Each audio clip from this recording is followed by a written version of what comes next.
In today's video, I'm going to teach you how to add suppliers and amend their details on Kashflow. This is an essential task if you're managing the accounts of a business and want to keep your records up to date.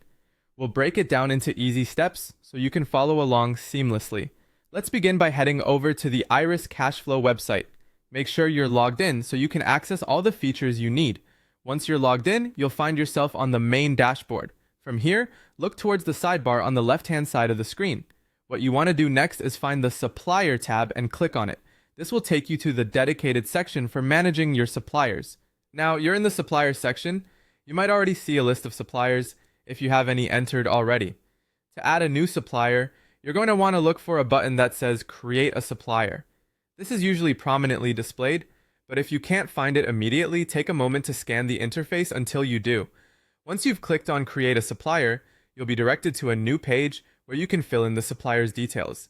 Start by entering the name of the supplier. It's important to ensure the name is entered accurately, as this is how you'll identify them later on when reviewing your records or making transactions.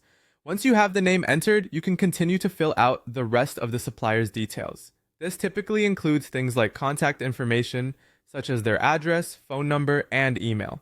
These details help ensure you have everything you need to communicate or coordinate